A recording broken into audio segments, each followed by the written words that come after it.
ঢাকা বিশ্ববিদ্যালয় কেন্দ্রীয় ছাত্র সংসদ মানে ডাকসু নির্বাচন, এটাকে ঘিরে সবসময় একটা তুমুল উত্তেজনা কাজ করে। তবে এবারের নির্বাচনটা ছিল একটু অন্যরকম।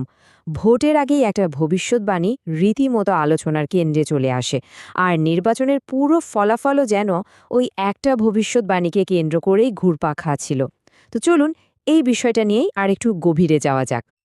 ভাবুন একবার, ভোট গণনা তখনও শুরুই হয়নি, তার আগে ভিপি প্রার্থী সাদিক কায়েম এই কথাটা বলেন। আর তার এই একটা কথাই যেন হয়ে ওঠে পুরো নির্বাচনের মূল গল্প। তিনি কিন্তু খুব পরিষ্কারভাবে ইঙ্গিত দিয়েছিলেন জয় পরাজয় আসলে নির্ধারিত হবে একটা নির্দিষ্ট গোষ্ঠীর ভোটের উপর।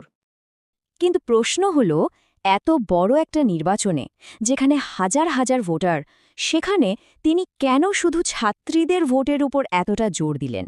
তার এই কৌশলটা ছিল খুবই সুনির্দিষ্ট এবং বলা যায় বেশ সাহসী। আসলে সাদিক কায়েমের প্রচারণার মূল ভিত্তিটাই ছিল এই ধারণাটা যে ক্যাম্পাসে যদি সত্যিকারের কোনো পরিবর্তন আনতে হয়, তাহলে তার রাস্তাটা তৈরি হবে 5টি ছাত্রী হলের ভেতর দিয়ে। তার বিশ্বাস ছিল এই ভোটাররাই পুরো খেলার মোড় ঘুরিয়ে দেওয়ার ক্ষমতা রাখেন। তো ভবিষ্যৎবাণী তো হলো, এবার চলুন সরাসরি ফলাফলের দিকে তাকানো যাক। দেখা যাক ভোটের বাক্স খোলার পর তার কথাটা আসলে কতটা সত্যি হয়েছিল। আর যা ধারণা করা হচ্ছিল ঠিক তাই হলো। ফলাফল যখন প্রকাশ হলো, তখন দেখা গেল সাদিক কায়েমের পূর্বাভাস যেন অক্ষরে অক্ষরে ফলে গেছে। ছাত্রী হলগুলোতে তিনি ভোটের যে বিশাল ব্যবধানে এগিয়েছিলেন, সেটাই তার বিজয় নিশ্চিত করে দেয়। মানে তার সেই ভবিষ্যৎবাণী আর নিছক কথা রইল না, হয়ে উঠল জলজ্জান্ত এক বাস্তবতা। আর এই সমর্থন কিন্তু কোনো একটা হলে সীমাবদ্ধ ছিল না। না, বিশ্ববিদ্যালয়ের 5টি ছাত্রী হলের প্রতিটিতেই একই চিত্র দেখা গেছে, একটানা এবং অত্যন্তকারী সমর্থন। এই 5 সংখ্যাটাই প্রমাণ করে যে তার কৌশলটা কতটা কার্যকর ছিল। তাহলে সবচেয়ে জরুরি প্রশ্ন হল, এই বিপুল সমর্থনের কারণটা কী ছিল? আসলে ছাত্রীদের ভোট কয়েকটা খুব স্পষ্ট বার্তা দিছিল। তারা এমন এক নেতৃত্ব চাইছিলেন যার স্বচ্ছ, যা ক্যাম্পাসে একটা পরিবর্তনের হাওয়া বইয়ে দেবে, আর সবচেয়ে বড় কথা হলো নতুন প্রজন্মের আশা আকাঙ্ক্ষার প্রতিনিধিত্ব করবে।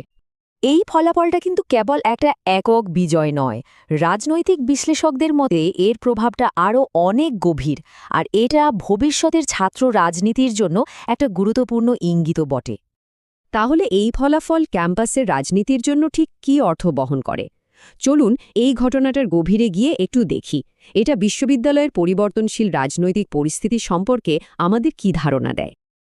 বিশেষজ্ঞরা তো মনেই করছেন যে এই নির্বাচনটাই ভবিষ্যতের ছাত্র রাজনীতির গতিপথ ঠিক করে দেবে। এটা দেখিয়ে দিচ্ছে যে এখন থেকে শিক্ষার্থীদের নির্দিষ্ট অনুভূতি বোঝা এবং তাদের সংগঠিত করার ক্ষমতাই হবে রাজনীতির আসল চাবিকাঠি। আর এটা কিন্তু খুব চমৎকারভাবে সেই পরিবর্তনের ছবিটাই তুলে ধরে। একদিকে যেমন আছে প্রচলিত দলীয় রাজনীতির ধারা, অন্যদিকে আছে একটা নতুন সম্ভাবনা, যেখানে শিক্ষার্থীদের ইস্যুভিত্তিক আবেগ অনুভূতিই আসল কথা। মানে গতানুগতিক প্রচারণার চেয়ে এখন অনেক বেশি জরুরি হয়ে উঠছে একদম নির্দিষ্ট আর সহানুভূতিশীল বার্তা দেওয়া। এই ব্যাপারটা কিন্তু বেশ মজার। সাদিক কায়েমের সাফল্যকে শুধু একটা রাজনৈতিক জয় হিসেবে দেখা হচ্ছে না, বরং এটাকে দেখা হচ্ছে ছাত্র সমাজের মানসিকতা, তাদের মূল চাওয়া পাওয়া, এমনকি তাদের হতাশাগুলো বোঝার ক্ষমতার একটা প্রমাণ হিসেবে। শেষ পর্যন্ত ডাকসু নির্বাচনে ভোটারদের পাঠানো বার্তাটা ছিল খুবই সোজাসাপটা এবং শক্তিশালী। শিক্ষার্থীরা পরিবর্তন চান এবং তারা চান নতুন নেতৃত্ব। এই পুরো বিশ্লেষণটা আমাদের একটা চূড়ান্ত ভাবনার সামনে এনে দাঁড় করায়। আচ্ছা, এই নির্বাচনটা কি নেতৃত্বের একটা চিরন্তন সত্যকে প্রকাশ করছে, যা শুধু একটা বিশ্ববিদ্যালয় ক্যাম্পাসের মধ্যেই সীমাবদ্ধ নয়? আর তা হলো মানুষের মন বুঝতে পারা।